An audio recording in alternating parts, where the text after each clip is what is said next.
Olá, amigos da TV Justiça, já está no ar mais uma edição do Direitos Sem Fronteiras. Hoje vamos conversar sobre a má distribuição de alimentos no mundo. De acordo com a Organização das Nações Unidas, 34 países precisam de ajuda externa para conseguir alimentar a população. 27 são da África. Alcançar um produto na prateleira do supermercado, pagar por ele, levar para casa e garantir o almoço da família. Essa ainda é uma alternativa para os brasileiros. Mas no planeta, 34 países, 27 deles no continente africano, não têm essa oferta de alimentos, o que faz com que a população dependa de ajuda externa para não passar fome. A falta de comida ocorre em alguns países por causa de desertificação, de enchentes, guerras civis. De acordo com o relatório de 2015, o mais recente da Organização das Nações Unidas para a Alimentação e Agricultura, a FAO, que é um braço da ONU, entre 2003 e 2013, desastres climáticos em 67 países reduziram plantações e rebanhos. E as perdas agrícolas nessas nações chegaram a 83%. Para reduzir os impactos da falta de abastecimento, a FAO tem parcerias e desenvolve programas de segurança alimentar no mundo. Por ora, é a esperança que ainda resta a muitas nações famintas.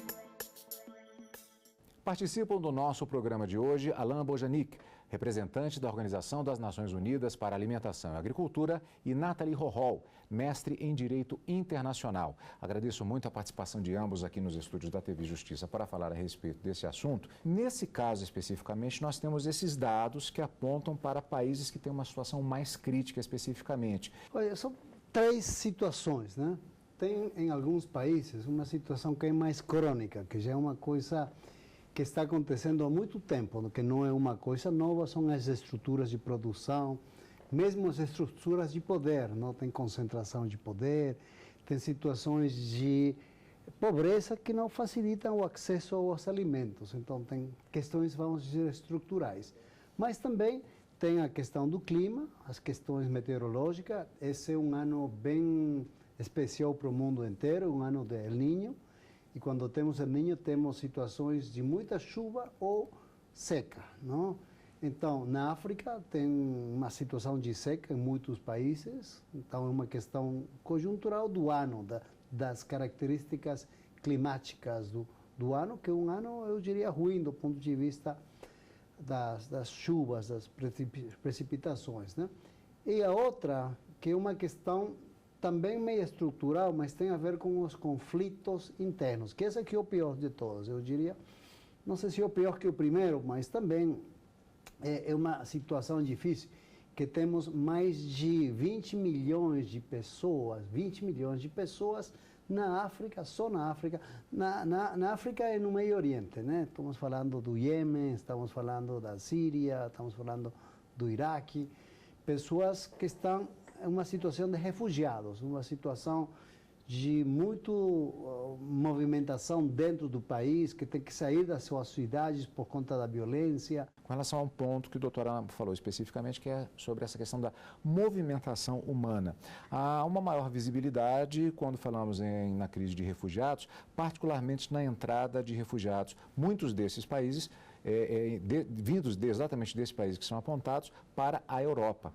Mas, na verdade, temos também uma grande movimentação entre países da África. Esse elemento, ele recrudesce ainda mais esse problema da segurança alimentar. Claramente, porque os fluxos migratórios, eles denotam essa busca por melhores condições de vida. Melhores condições de vida que estão intimamente relacionadas com o conceito de segurança alimentar. Porque não basta ter o acesso ao alimento, há que se ter um acesso de qualidade em quantidade permanente. Dessa forma, quando há esses fluxos migratórios entre um país e outro dentro do continente africano, nós temos uma realidade sumamente curiosa. Por quê? Estes estados muitas vezes têm identidades culturais completamente distintas. E isso corrobora e influencia mais conflitos armados, que geram desgaste, geram ainda mais pobreza e ainda mais problemas vinculados ao acesso ou à perda do acesso em qualidade, em quantidade ao alimento. O alimento faz parte do rol de direitos básicos da humanidade? como o direito se situa em relação a isso? O direito à alimentação é tido como direito fundamental. É tido como um direito básico que está previsto na própria Carta e a Declaração dos Direitos Humanos. No artigo 25 já se preconizava a questão da segurança alimentar, como a necessidade de se garantir o acesso ao alimento, em quantidade, qualidade, de maneira permanente. Só que quando se fala em acesso ao alimento, se fala também nessa questão nutricional, na qualidade. Então, muitas vezes, quando vamos checar dados, vamos adentrar uma realidade que demonstra que não basta se garantir doações, recursos financeiros, não basta doar alimentos, é necessário mudar a base de desenvolvimento para que, de fato, aquele país possa adentrar em políticas inclusivas, em políticas sociais que, de fato, corroborem ao desenvolvimento de cada um dos estados para que sejam autossustentáveis. Digo da autossustentabilidade por quê?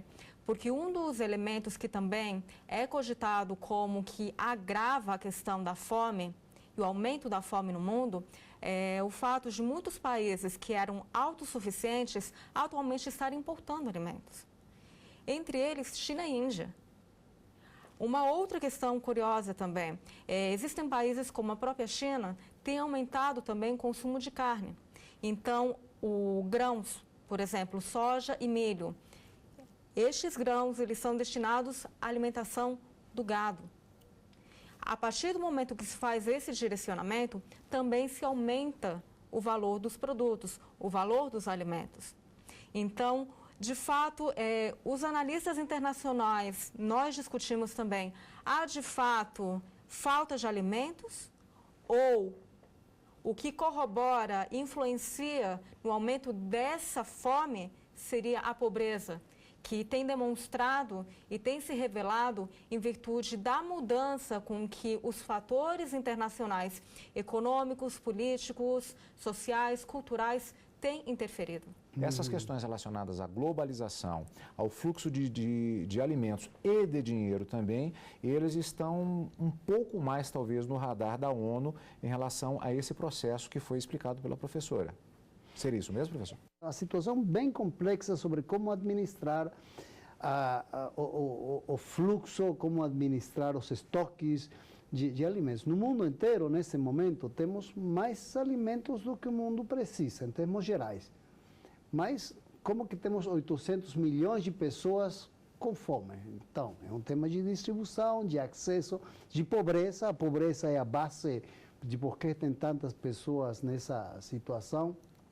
Então, sem dúvida, as questões do desenvolvimento social, econômico, desenvolvimento humano em termos gerais, é o que se precisa promover nesses países que estão nessa situação, para que elas possam ter uma capacidade produtiva de distribuição e também democrática. Não é aí que entra o direito, o direito à alimentação, os direitos de todas as pessoas a levar uma vida saudável em termos de uma boa nutrição, uma boa alimentação. Então, como que podemos fazer para ter um mundo mais justo em termos de melhorar a distribuição de alimentos? Eu acho que esse é o problema central da humanidade que temos que encarar nas Assembleias das Nações Unidas, nos acordos, nos pactos internacionais. Esse tem que ser o tema central, né? Eu lembro que há alguns anos havia uma expectativa que era sempre abordada, que era chamada expectativa malthusiana, com relação ao processo de distribuição de alimentos e o crescimento da humanidade. E o que se dizia à época é que não haveria produção de alimentos suficiente para os bilhões de bocas que, na verdade, estavam surgindo na expectativa dos anos seguintes, inclusive na entrada do século XXI. Então, o que estamos verificando é que essa perspectiva ela ficou superada. O nogórdio da questão agora, na verdade, seria o enfrentamento, talvez, desta questão complexa que envolve elementos econômicos, particularmente. Seria isso que nós estaremos vivenciando agora no século XXI, décadas depois de que essa perspectiva, na época, hoje se considera talvez alarmista. É isso que está acontecendo agora, doutor? Temos alimentos de sobra para o mundo inteiro, não? E vamos, no futuro, vamos ter os alimentos. Também eu vejo com muito otimismo o futuro, não é que não vamos conseguir daqui para frente, né? porque as estatísticas mostram que nos últimos 20 anos, mais de 200 milhões de pessoas saíram da situação de insegurança alimentar, e o Brasil foi um dos líderes em ter atingido, de ter saído do mapa da fome, não? De ter mais de 30 milhões de pessoas numa situação de insegurança alimentar, agora tem menos de 2,5% da população nessa situação. Então, é possível fazer, é possível encarar isso, mas precisa de muita vontade política, de compromissos, de uma situação de paz social, não? Então, de que as pessoas possam ter respeito pelo outro, de que as pessoas possam trabalhar muito mais com objetivos comuns, como são os Objetivos de Desenvolvimento Sustentável, que foram lançados o ano passado. E o objetivo número 1 de desenvolvimento sustentável é a erradicação da pobreza no mundo para o ano 2030. Isso é possível, podemos fazê-lo, mas precisamos de muito trabalho e precisamos de muito compromisso político. Vamos para um rápido intervalo. Na sequência, nós voltamos a conversar sobre a má distribuição de alimentos no mundo.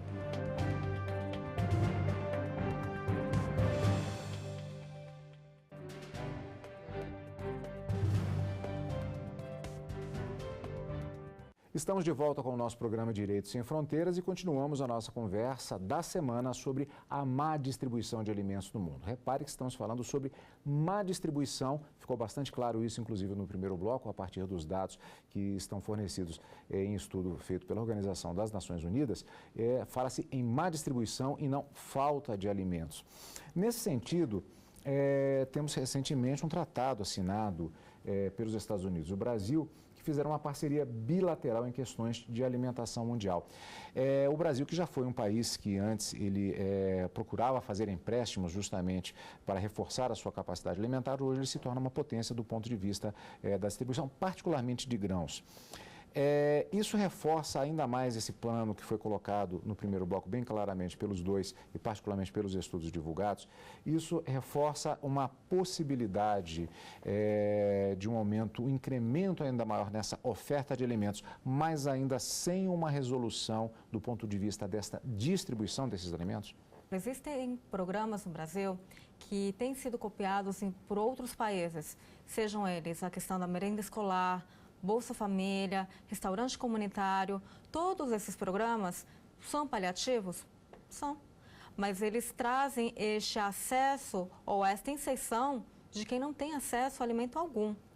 Além disso, se formos falar do próprio tratado bilateral entre Estados Unidos e Brasil, não é o acaso que estes dois países se relacionaram e buscaram uma carta de intenções que, na verdade, busca o maior desenvolvimento entre as nações. Tanto o Brasil quanto os Estados Unidos são os maiores produtores de alimento no mundo. Tanto o Brasil quanto os Estados Unidos são os que mais proporcionam estas doações de alimentos e também de recursos para vários países no mundo. Então, estes dois países, por intermédio desta parceria, podem promover o quê? Primeiro, acesso a novas tecnologias aos demais países, maneiras e critérios de se blindar com relação às questões climáticas e também maiores critérios vinculados à própria segurança alimentar. Então, o trabalho conjunto entre estes países, entre estes dois países, que na verdade são grandes potências dentro da produção de alimentos, podem sim trazer um alento e uma busca por soluções com relação à crise de alimentos no mundo. A corrupção existe nesses países e é um elemento que contribui negativamente em relação a esse quadro? Como que você tem uma abordagem para ir mudando as questões éticas da sociedade, as questões de princípios, de direitos, de respeito a esses direitos, mudar essas estruturas sociais para que a tecnologia possa fazer seu papel, não? A tecnologia não é a solução para tudo, né? Porque a tecnologia é só uma parte, mas com certeza é fundamental. Então, a melhor forma de ajudar um outro país é apoiar em termos de melhorar as condições de produção, e melhorar as condições de produção é tecnologia, mas também é crédito rural, também é a desenvolver capacidades de educação para que os produtores possam justamente induzir esses processos de inovação, não? Então, essa é uma parte mais técnica, mas sem dúvida não vamos conseguir erradicar a fome no mundo se primeiro não vemos as questões de como resolver os temas de pobreza que estão no fundo dessa questão, porque a questão da subordinação, da dominação, tem a ver com relações de inequidade. Então, mudar essas relações de inequidade de gênero, inequidade de qualquer tipo, não? Que acontece principalmente nas áreas rurais, são fundamentais para poder promover esses processos de desenvolvimento sustentável, né? Porque existe a questão da horizontalidade das relações internacionais, não da verticalidade. Nesse sentido, seria fundamental que, de fato, os países tivessem acesso a essas tecnologias, para que, de fato, elas possam alterar a sua base produtiva. A partir do momento que se muda a sua base produtiva, gerando efetivamente riquezas permanentes, duradouras, se traz uma possibilidade de crescimentos efetivos, porque vamos ver qual a dificuldade que se tem em basear a erradicação da fome em determinado estado baseado em doações de alimentos e doações de recursos. Os alimentos acabam, os recursos também. Se não se altera essa base produtiva, estaremos no mesmo problema. Eu gostaria de insistir numa questão que foi abordada, que foi a questão da blindagem contra a questão climática. E aí vou fazer um outro paralelo com relação ao Brasil, algo que muito comumente se fala aqui que é aquela situação que nós temos também épocas específicas, se não bem relacionadas talvez diretamente com os alimentos, mas, por exemplo, período de chuvas em determinadas localidades e que levam a tragédias, inclusive causando mortes. Uma pergunta que os brasileiros comumente fazem: mas isso já não aconteceu no ano anterior e no ano anterior e no ano anterior? Por que não há uma preparação, uma prevenção com relação a isso? É o que acontece também com relação ao que chamaríamos de blindagem climática, especificamente em relação à produção de alimentos? Claramente, porque inclusive se pode trazer uma maior previsão e padronização com relação às culturas. Uma realidade que se tem no Brasil atualmente, neste último ano, é que nesta mesma época o Brasil encontrava um grande período de chuvas. Então, a agricultura floresceu enormemente no ano passado, como não se via nos últimos 2, 3 anos. Os agricultores, grandemente, esperavam que a mesma realidade se repetisse este ano, e não foi o que aconteceu. Então, por isso é necessário blindá-los, trazer-lhes conhecimentos para poder mitigar e contornar determinadas situações quando estamos dependentes de critérios naturais e eles não corroboram para o sistema produtivo. Nos outros países do mundo, como é que isso está sendo enfrentado? Olha, o tema da adaptação às mudanças climáticas, porque esse é o grande tema também. Temos os Objetivos de Desenvolvimento Sustentável para ter um mundo sem fome para o ano 2030, mas o principal impedimento para não chegar lá são as mudanças climáticas, que são um fato que estão acontecendo. Tivemos seca há 2 anos, depois tem muita chuva, tem enchentes. Então, o clima está mudando no mundo inteiro. Isso já não é uma questão de que vai mudar. Já mudou, já estamos vivendo as mudanças climáticas e isso é uma grande preocupação. Mas, e isso tem 2 abordagens. Primeiro é a adaptação, como que vamos desenvolvendo práticas agrícolas para nos adaptar a isso com variedades resistentes à seca, com sistemas como o plantio direto, que aqui no Brasil é bem sucedido, temos mais de 1 milhão de hectares com plantio direto, que é uma tecnologia, uma prática que está sendo copiada por outros países da América do Sul. Temos a outra grande questão, que não vamos conseguir se não fazemos uma redução das emissões de gases de efeito estufa, que isso é a descarbonização da agricultura. Temos que ter uma agricultura com muito menos emissões de dióxido de carbono e outros gases de efeito estufa. Então, essa dupla abordagem, de um lado, nos adaptar com práticas muito mais resilientes, que o Brasil tem muito disso. E também podemos conseguir ainda uma maior produtividade, emitendo menos gases de efeito estufa e também conservando melhor a água, conservando melhor o solo. São práticas que já estão desenvolvidas e que estão sendo aplicadas no Brasil por muitos produtores. A questão agora é como que vamos massificando isso, não só no Brasil, mas também em outros países e levar essas práticas para lá. Essa é parte da abordagem que precisamos fazer, não nem tanto levar mais alimentos, mas levar esse tipo de boas práticas para outros lugares do mundo, né? 2009, a Organização das Nações Unidas ela formulou um acordo de curto, médio e longo prazo para a superação da crise alimentar, conhecido como Novo Acordo da Política Global de Alimentos. Esse acordo ainda tem validade? Ele está sendo suficiente ou ele tem a necessidade de uma reformulação? Sempre é necessário uma reformulação, tendo em vista que a nossa sociedade é dinâmica. E sendo dinâmica, é necessário verificar, sejam as questões climáticas, sejam as questões de conflitos armados que repercutem, inclusive, na questão do preço dos alimentos, a questão do valor do petróleo, do preço do petróleo. Então, o que se nota? Há que se garantir meios e critérios de maior eficiência e também de uma maior resiliência com relação a riscos. Este, eu acredito que seja um dos maiores desafios frente à questão da crise de alimentos que pode ser anunciada a nível global. Esse foi um acordo que saiu justo quando tivemos o incremento dos preços dos alimentos. Em 2008, 2009, tivemos a grande crise, não? Porque o petróleo foi para cima dos $150 o barril. Então, o mundo ficou muito preocupado porque os preços dos alimentos foram para o céu, não? Eram muito caros. Então, muitos países viram com preocupação. Então, essa iniciativa depois foi perdendo força porque os preços dos alimentos baixaram. Agora estamos numa situação de uma descida internacional dos preços.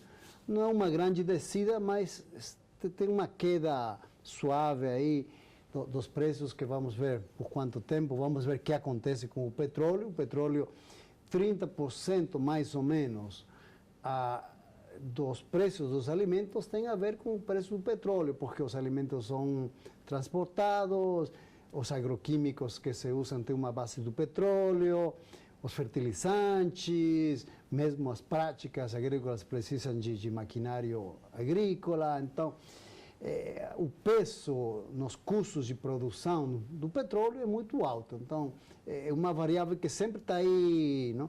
E isso tem a ver com a energia, a eficiência energética dos sistemas para a produção. Então, esse acordo foi um acordo para a época, mas eu acho que não tem mais vigência.